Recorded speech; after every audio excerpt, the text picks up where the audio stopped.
ഈ 80-ാം വാർഷികം ബാല്യകാല സഖിയുടെ ഇത് വന്നണഞ്ഞ സമയമായതുകൊണ്ട് MP പോളുമായുള്ള ബഷീറിന്റെ ബന്ധം എനിക്ക് അടുത്ത കാലത്തൊരു മറക്കാൻ കഴിയാത്ത അനുഭവം ഉണ്ടായി. ഞാൻ MP പോൾ താമസിച്ചിരുന്ന കലൂരിൽ അദ്ദേഹത്തിൻ്റെ വീട്ടിൽ ഒരു രാത്രി മുഴുവൻ ചെലവഴിച്ചു. അദ്ദേഹത്തിൻ്റെ കുടുംബം എല്ലാവരും ഉണ്ടായിരുന്നു, അദ്ദേഹത്തിൻ്റെ മക്കളെല്ലാവരും ഉണ്ടായിരുന്നു, ജീവിച്ചിരിക്കുന്ന മക്കളൊക്കെ വന്നിരുന്നു. അതിന് കാരണം MP പോളിൻ്റെ മകനായ ബാബു പോളായിരുന്നു എൻ്റെ ഇംഗ്ലീഷ് പ്രൊഫസർ. ബാബു പോളിനെ ഒരിക്കലെങ്കിലും കണ്ടവർ ഈ ലോകത്ത് അധ്യാപകൻ എന്ന വാക്കിനൊരു നിർവചനമുണ്ടെങ്കിൽ, ഒരു പര്യായ ശബ്ദമുണ്ടെങ്കിൽ അതാണ് ബാബു പോൾ എന്ന് സമ്മതിക്കും. ഫറൂഖ് കോളേജിലെ ഇംഗ്ലീഷിലെ പ്രൊഫസർ. ഇന്നും ഫറൂഖ് കോളേജിൻ്റെ ക്യാമ്പസിൽ ഷാഹിന ഇവിടെ ഉണ്ട്. ഫറൂഖ് കോളേജ് ക്യാമ്പസിൽ ഞാൻ പഠിക്കുമ്പോൾ എൻ്റെ ജൂനിയറായിട്ട് ചേർന്ന കുട്ടിയാണ് ഷാഹിന. ഫറൂഖ് കോളേജിൻ്റെ ക്യാമ്പസിൽ നമ്മൾ കാല് കുത്തുമ്പോൾ കുറേ രോമാഞ്ചങ്ങളുണ്ടാവും. അതിലൊരു രോമാഞ്ചം ബാബു പോൾ എന്ന രോമാഞ്ചമാണ്. ബാബു പോളിൻ്റെ ഇംഗ്ലീഷ് ക്ലാസ്. MP പോളിൻ്റെ മകനാണ്. എനിക്ക് ബാബു പോൾ ഒരു എന്താ പറയുക, ഒരു വികാരമാണ്. ഞാൻ എല്ലാ വർഷവും അധ്യാപക ദിനത്തിന് എൻ്റെ ഫേസ്ബുക്കിൽ ബാബു പോളിനെ കുറിച്ചാണ് പറയാറുള്ളത്.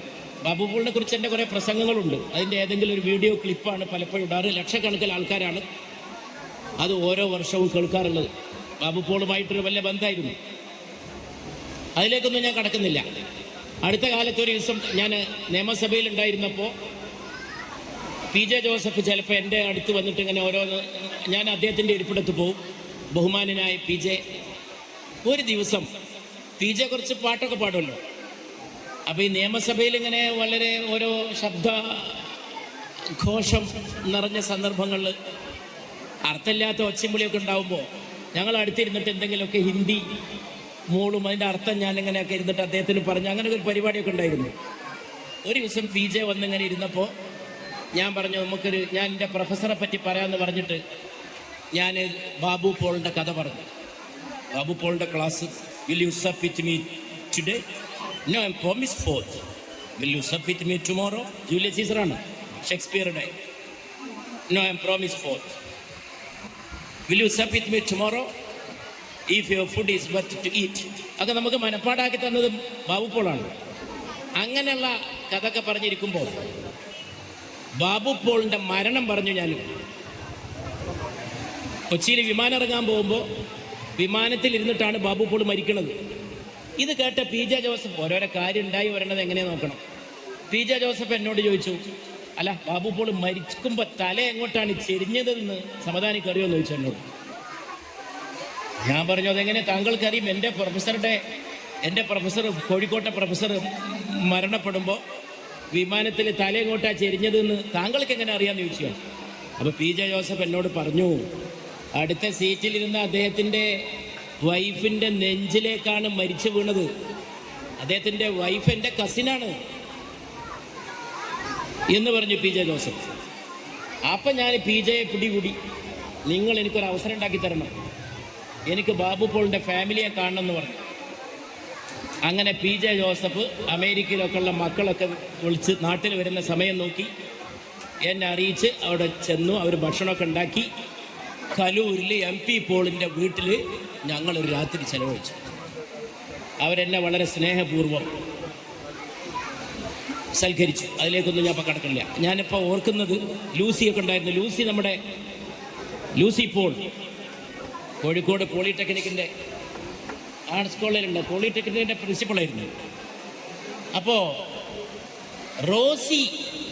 റോസിയെ പറ്റി പറയണം. ബഷീറിനെ പറ്റി ഓർക്കുമ്പോൾ MP പോളിൻ്റെ മകളായ CJ തോമസിൻ്റെ സഹധർമ്മിണിയായിരുന്ന ഇവനെൻ്റെ പ്രിയ CJ എന്ന പുസ്തകം എഴുതിയ, മലയാളത്തിലെ ജീവചരിത്ര സാഹിത്യത്തിൽ ഇങ്ങനൊരു പുസ്തകം, ഇവനെൻ്റെ പ്രിയ CJ.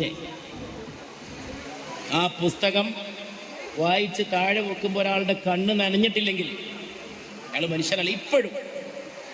അപ്പം റോസി പറയുന്നുണ്ട് ബഷീറിനെ കുറിച്ച് കുറേ കഥകൾ.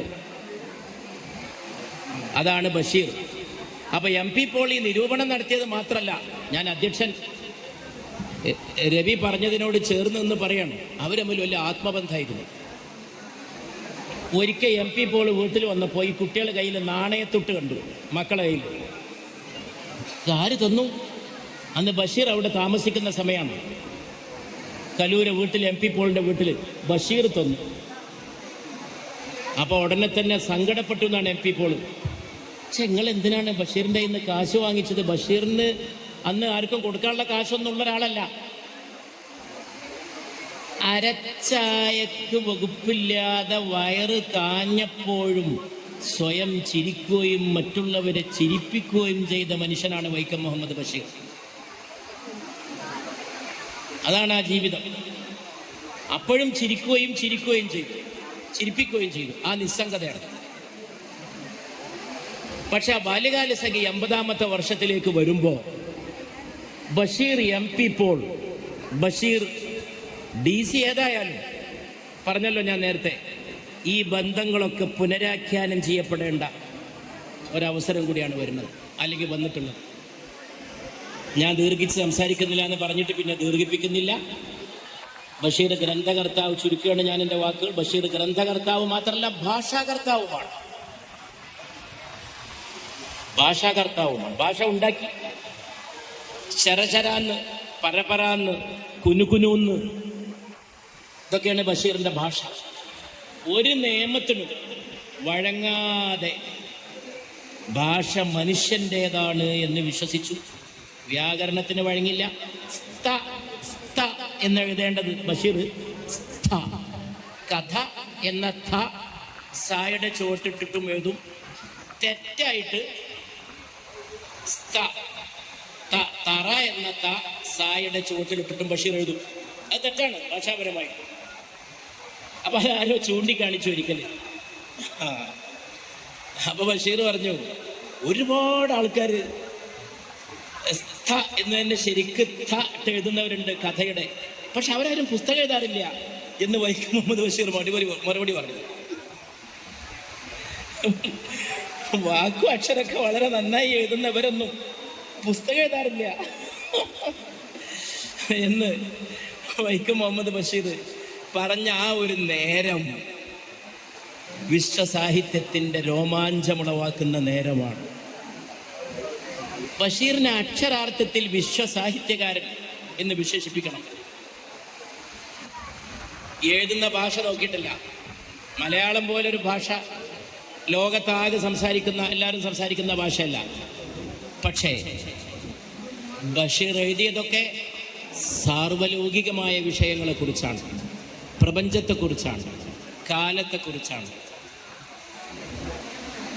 ദൈവത്തിൻ്റെ സൃഷ്ടികളായ മനുഷ്യരുടെ സഹവർത്തിത്വത്തെക്കുറിച്ചാണ്, മറ്റു ജീവികളുമായുള്ള സഹവർത്തിത്വത്തെക്കുറിച്ചാണ്. ഭൂമിയുടെ അവകാശികൾ എന്നുള്ള പുസ്തകമാണ് ഇവിടെ നമുക്കൊക്കെ പ്രസന്റ് ചെയ്തിരിക്കുന്നത്. എനിക്ക് കിട്ടിയ പുസ്തകം അതാണ്. ഇത്രയേറെ കാലത്തോട് സംവദിക്കുന്ന ഒരു പുസ്തകം. ഏത് കാലത്തോടും ഇതൊരു നോവലിസ്റ്റ് അല്ലെങ്കിൽ ഒരു കഥ എഴുത്തുകാരൻ മാത്രമായ ഒരു എഴുത്തുകാരൻ എഴുതാൻ കഴിയുന്നതല്ല. ഭൂമിയുടെ അവകാശികളിൽ രാഷ്ട്രീയമുണ്ട്, പരിസ്ഥിതിയുണ്ട്, പ്രപഞ്ചമുണ്ട്, മനുഷ്യനുണ്ട്, ഭൂമിയുണ്ട്. ബഷീറൊക്കെ പറഞ്ഞു, എനിക്ക് പ്രത്യേകിച്ച് ഒരു മണ്ണാങ്കട്ടയോടും താല്പര്യമില്ല. എനിക്ക് പ്രത്യേകമായ ഒരു മണ്ണാങ്കട്ടയോടും താല്പര്യമില്ല. ഞാൻ ഈ ഭൂഗോളത്തെ ആകെ സ്നേഹിക്കുന്നു.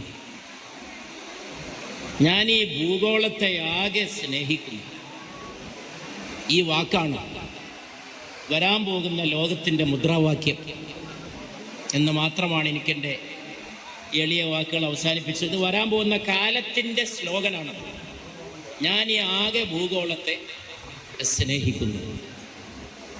ബഷീർ ഉള്ളിലേക്ക് നോക്കാൻ പഠിപ്പിച്ച എഴുത്തുകാരനാണ്. അകത്തുള്ള ജീവിതത്തിൻ്റെ മഹിമ പഠിപ്പിച്ചു, ആന്തരിക ജീവിതം എന്താണെന്ന് പഠിപ്പിച്ചു. നിസ്സംഗനായി, കലാപം നടത്താതെ കലാപകാരിയായി ജീവിച്ചു. സ്വാതന്ത്ര്യ സമര സേനാനിയൊക്കെ ആയിരുന്നല്ലോ ഈ ശാന്തനായ മനുഷ്യൻ.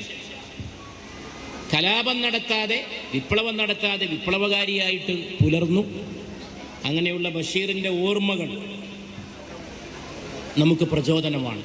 സാധാരണ പറയുന്നൊരു പറച്ചിലല്ല. പല ആളുകൾക്കും പ്രചോദനമാണ്, പല തലങ്ങളിലുള്ളവർക്ക് പ്രചോദനമാണ്. ഇപ്പോൾ കുട്ടികളതൊക്കെ പഠന വിധേയമാക്കണം, ഇന്ത്യയെ പഠിക്കണം. ബഷീറിലൂടെ ബഷീർ മുന്നോട്ട് വെച്ചൊരു ഇന്ത്യ, അതിൻ്റെ ഒരു സാമ്പിൾ പറയാനാണ് ഞാൻ ആ സ്വാതന്ത്ര്യസമര സേനാനികളുടെ സമ്മേളനത്തിൻ്റെ ഉദ്ഘാടന പ്രസംഗത്തിലെ ഏതാനും വരികൾ ഇവിടെ ഉദ്ധരിച്ചത്. ആ ബഷീറിൻ്റെ ഓർമ്മകൾ നമുക്ക് മുന്നോട്ട് പോകുന്നതിന്, നമ്മുടെ കാലത്തെ നിർവചിക്കുന്നതിന്, മനുഷ്യരുടെ വേദനകൾ പങ്കിടുന്നതിന് സഹായിക്കുമാറാകട്ടെ. ബഷീർ എപ്പോഴും വേദനകളാണ് പങ്കിട്ടത്, സ്വയം വേദനിച്ചുകൊണ്ടാണ് ജീവിച്ചത്.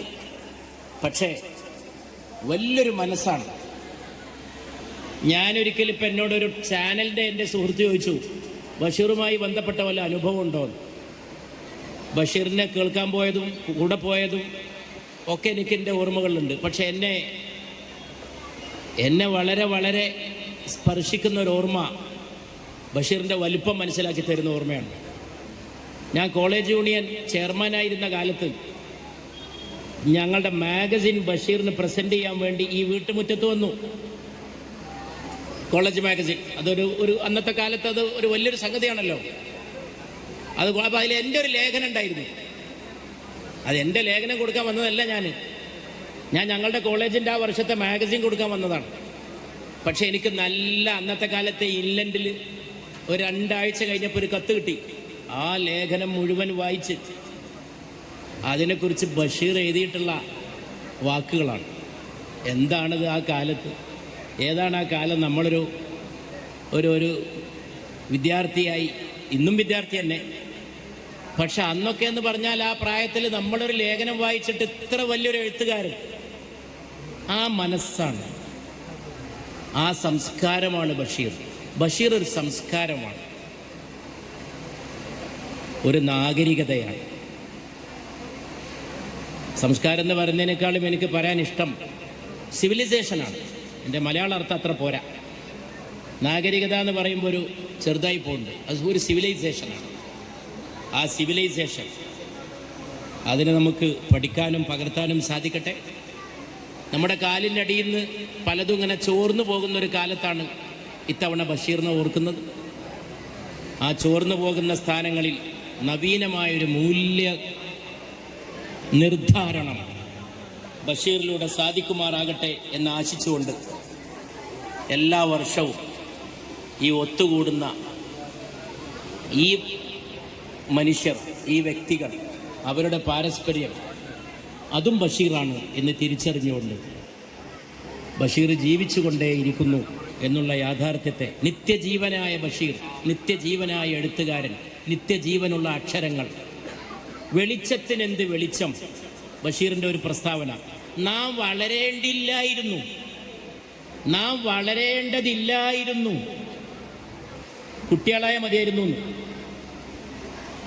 വളരാൻ എനിക്ക് പേടിയാവുന്നു എന്നുള്ളൊരു ഗസലാണ് എനിക്ക് ഓർമ്മ വരുന്നത്. ഒരു ഉറുദു കവി പറയുന്നുണ്ട്, ബഡോം കോ ദേഖ് കർ മുझे ഡർ ലഗ്താ ഹൈ. വളർന്നവരെ കണ്ടിട്ട് എനിക്ക് പേടിയാവുകയാണ്, എനിക്ക് വളരാൻ പേടിയാവുകയാണ്. ഒരു കൊച്ചുകുട്ടി, നമുക്ക് വളരേണ്ടതില്ലായിരുന്നു. വെളിച്ചത്തിൽ എന്ത് വെളിച്ചം? അതിൻ്റെ താഴെ നമുക്കിങ്ങനെ എഴുതാം, വെളിച്ചത്തിനേ വെളിച്ചമുള്ളൂ, ഇരുട്ടിനെപ്പോഴും ഇരുട്ടാണ്. ഇരുട്ടിനോട് പടവെട്ടാനും പോരാടാനും വെളിച്ചത്തിൻ്റെ തുള്ളികളായി തീരാനും ഈ മഹാമനുഷ്യൻ്റെ അക്ഷര വെളിച്ചങ്ങൾ മാത്രമല്ല ജീവിത വെളിച്ചവും പ്രചോദകമാകട്ടെ എന്ന് ആശംസിച്ചുകൊണ്ട് നിങ്ങളുടെ എല്ലാവരുടെയും സമ്മതത്തോടെ ബഷീറിൻ്റെ കുടുംബത്തിൻ്റെ സമ്മതത്തോടെ, ആ കുടുംബവും നമ്മുടെ മലയാളി സംസ്കാരത്തിൻ്റെ ഭാഗമാണ്. അനീസായാലും ഷാഹിനായാലും ഫാബിത്തായാലും ഇവരൊക്കെ നമ്മളോട് പലതും പറയാതെ പറയുന്നുണ്ട്. അവരൊക്കെ നമ്മളോട് ഇപ്പോഴും പലതും പറയാതെ പറയുന്നുണ്ട്. അവരുടെ സമ്മതത്തോടെ ഇതിൻ്റെ ഉദ്ഘാടനം ആ കുടുംബത്തിലെ പുതിയ കുട്ടികളുടെ സമ്മതത്തോടെ, ഇവിടെ സ്വാഗതം പറഞ്ഞ കുട്ടി അടക്കമുള്ള ആ മക്കളുടെ സമ്മതത്തോടെ ഇതിൻ്റെ ഉദ്ഘാടനം നിർവഹിച്ചതായി അറിയിച്ചുകൊണ്ട് ഇവിടെ ബഹുമാനപ്പെട്ട മന്ത്രി പ്രിയപ്പെട്ട റിയാസ് ബഷീറിൻ്റെ ഓർമ്മകൾ നിലനിർത്താനായിട്ട് നടത്തുന്ന പ്രവർത്തനങ്ങൾക്കൊക്കെ എല്ലാ ഭാവുകങ്ങളും നേർന്നുകൊണ്ട് അതൊക്കെ വിജയിക്കട്ടെ, പെട്ടെന്ന് പൂർത്തിയാകട്ടെ. ആവശ്യമല്ല, അത്യാവശ്യമാണ്. പലരോടും നാം നീതി പുലർത്തിയിട്ടില്ല. ഇപ്പോഴും ഞാൻ അടുത്ത ദിവസം പ്രേം നസീറിൻ്റെ കുടുംബത്തെ ഞാൻ കണ്ടിരുന്നു, എൻ്റെ സുഹൃത്ത് ഷാനവാസിനൊക്കെ. അപ്പോൾ ഇപ്പോഴും നസീറിൻ്റെ ഒരു സ്മാരകം പറഞ്ഞ് പോവാന്നല്ലാതെ യാഥാർത്ഥ്യമായിട്ടില്ല. അങ്ങനെയുള്ളൊരു ഗതി വരാതെ പെട്ടെന്ന് ചെയ്യുന്ന ഈ പ്രവർത്തനത്തെ അത് വിജയിക്കട്ടെ എന്ന് ആശംസിച്ചുകൊണ്ട് ഇവിടെ വന്ന എല്ലാവർക്കും എൻ്റെ ബഷീറിൻ്റെ പേരിൽ നന്മ. ബഷീർ എന്ത് പറയുകയാണെങ്കിലും അതിലൊരു ആശംസ ഉണ്ടാവും, ഒരു നല്ല വാക്കുണ്ടാവും. ഒരു ഒപ്പിടുകയാണെങ്കിൽ, ഒരു പുസ്തകത്തിൽ ഒപ്പിടുകയാണെങ്കിൽ ഒരു നന്മ നേർന്നുകൊണ്ടാണ്, ഒരു നന്മ ആശംസിച്ചുകൊണ്ടാണ്. നന്മ നേർന്നുകൊണ്ട് എൻ്റെ എളിയ വാക്കുകൾ അവസാനിക്കും. വളരെയേറെ